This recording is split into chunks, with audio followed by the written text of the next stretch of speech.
그러면 이제 요한복음 1장 14절 여기 보면 말씀이 사람이 되셔서 우리 가운데 사셨다. 이런 말씀을 우리가 이렇게 전해 받았어요. 이 말씀은 간단하지만 말씀이신 예수님, 이 예수님이 사람이 되셨다고 하는 육화신비를 계시하고 있는 거예요. 그러면서 예수님이 참 하느님이시고 참 사람이시다 하는 예수님의 신성과 인성을 모두 확인시켜주는 이 한마디가 그리 중요한 말씀인 거예요.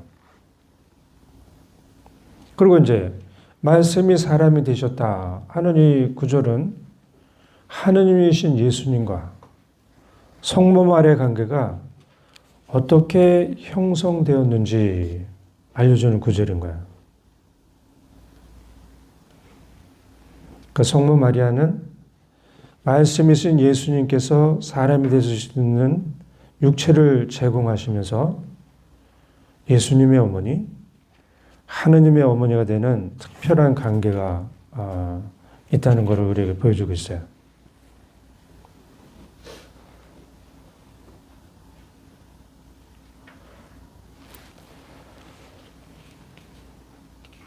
자, 그러면은 이제 다른 것들도 있지만 이건 좀 넘어가고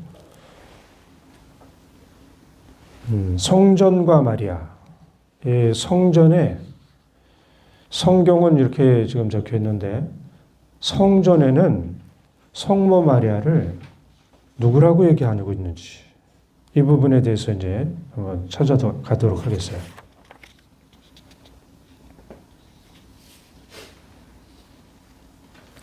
사실은 성전에도 예수님이 누구신지에 대한 엄청난 논쟁이 많았어요. 아주 논쟁이 많았는데 그 논쟁을 하면서 그럼 성모님은 누군가 하는 이 문제도 이제 같이 그 부연해서 논쟁을 하게 됐는데 예수님이 누구신지 밝혀지면서 성모님이 누구신지 이렇게 밝혀졌고 성모님이 또 누구신지 밝혀지면서 우리 신자들이 누구인지 내가 누구인지도 밝혀진 거예요. 그래서 이제 성모님이 누구신지 밝혀지기까지는 아주 오랜 시간이 걸렸고 굉장히 많은 논쟁이 있었어요. 하느님의 어머니라고 불리기까지 얼마나 많은 논쟁이 있고 얼마나 많은 반대가 있었는지 그거를 이제 찾아보도록 하겠어요. 어떻게 그랬는지. 하느님의 어머니를 이제 우리는 그 신학적으로는 테오토코스라고 이렇게 불러요. 하느님의 어머니. 이 하느님의 어머니라고 성모님이 불리기까지 너무나 많은 신학적인 논쟁이 있었기 때문에 성모님이 하느님의 어머니라고 불리면서 대부분 우리 카톨릭 교회의 그 기초적인 신학이 확립되기 시작해요.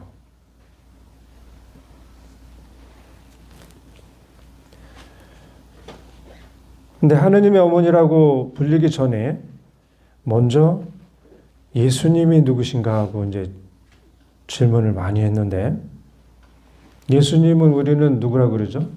지금 여러분들이 교리를 통해서 아는 대로 예수님은 참 하느님이시고 참 사람이시잖아요. 근데 이거를 믿기까지 너무나 많은 시간이 걸렸어요. 그래서 먼저 성모님이 누구신지를 잘 이해하기 위해서 예수님이 누구신지 이 정의 내린 그런 과정을 살펴봐야 이해가 빠를 것 같아요. 그래서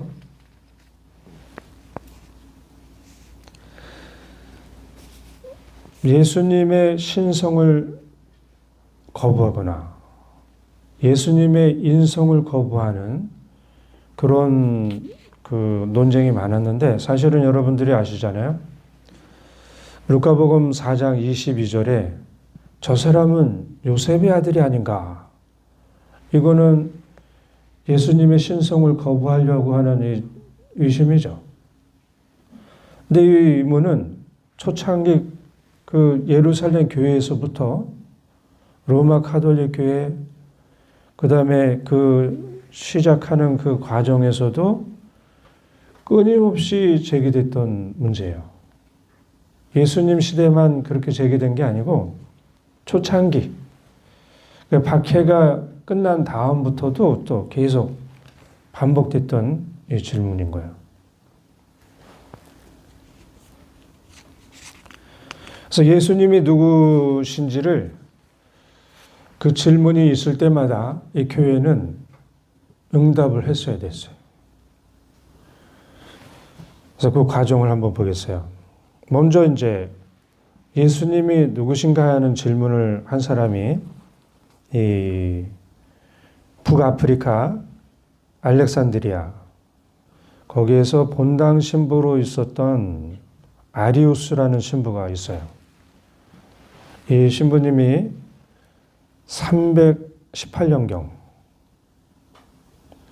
예수님은 아버지 하느님과 같은 본성을 지니고 있지 않다 하면서 예수님의 신성을 부정했어요. 처음으로 이제 예수님은 하느님이 아니다. 이렇게 이제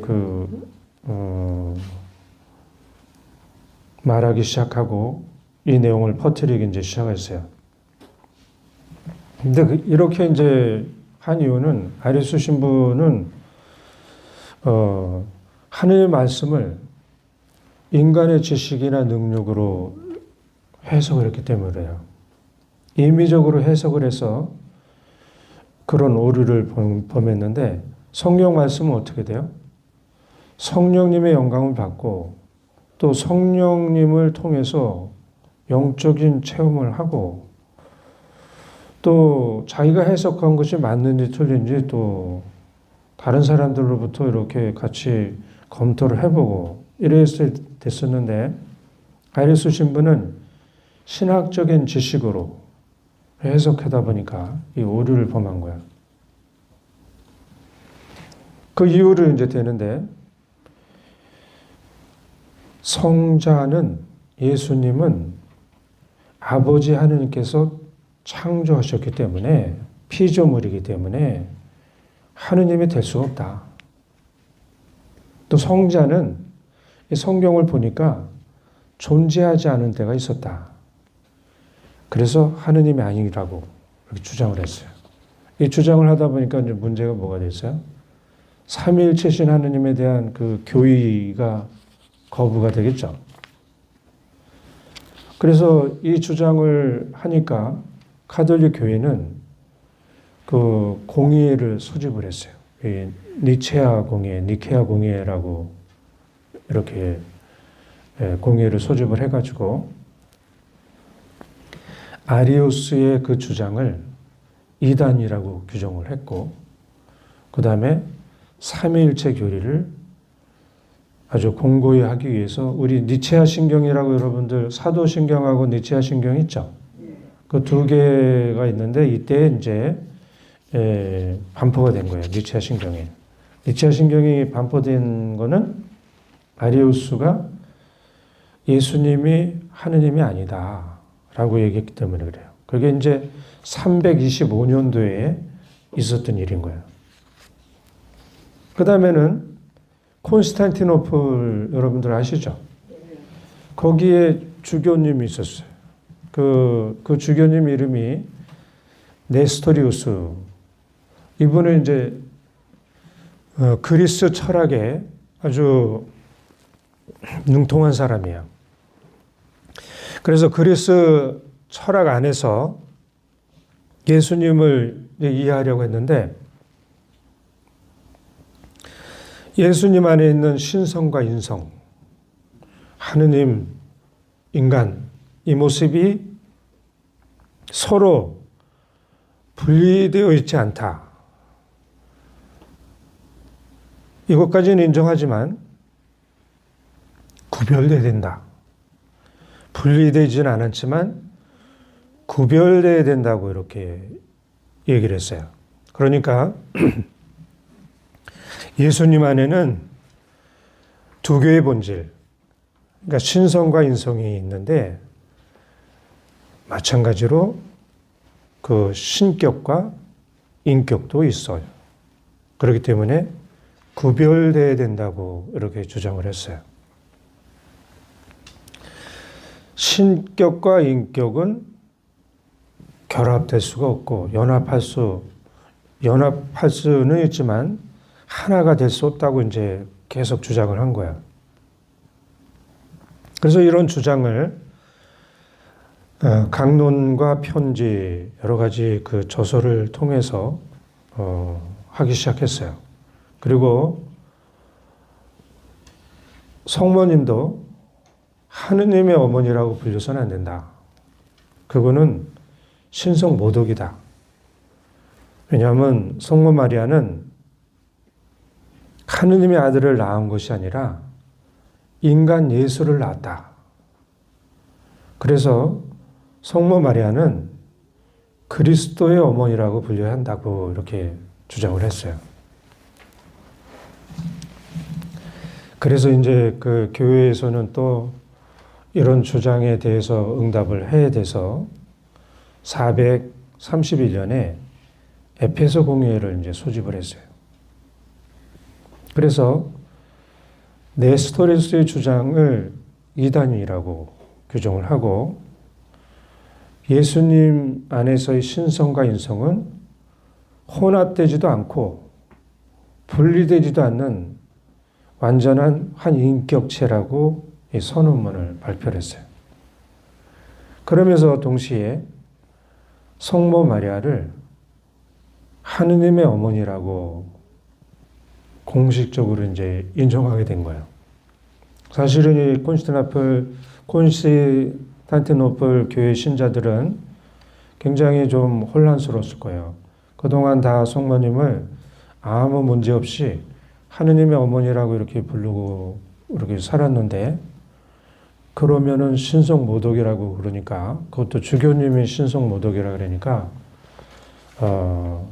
굉장히 혼란스러웠을 텐데 이것을 이제 계속 여러 곳으로 퍼줬어요. 사실 그 당시에 많은 신자들이 혼란을 겪고 있었는데 이 에페소 공의에서 처음으로 성모님은 하느님의 어머니다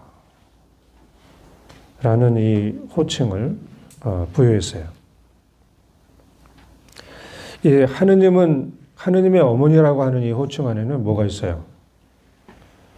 예수님이 참 사람이시고 참 하느님이시라는 이 교의가 함축되어 있는 이 호칭인 거예요. 그래서 단순히 성모님에게 부여한 호칭이 아니고 예수님이 누구신가를 알려주는 호칭이기도 한 거예요. 하느님의 어머니라는 이 호칭에는 순수한 사람인 성모 마리아가 하느님이시며 사람이신 예수님을 낳은 분이라고 이제 인정한 것이고 이 호칭으로 이 성모님은 처음으로 카톨릭 교회 안에서 신분, 그러니까 하느님의 어머니라는 신분도 갖고 하느님의 어머니라고 하는 지위로 공인된 거예요.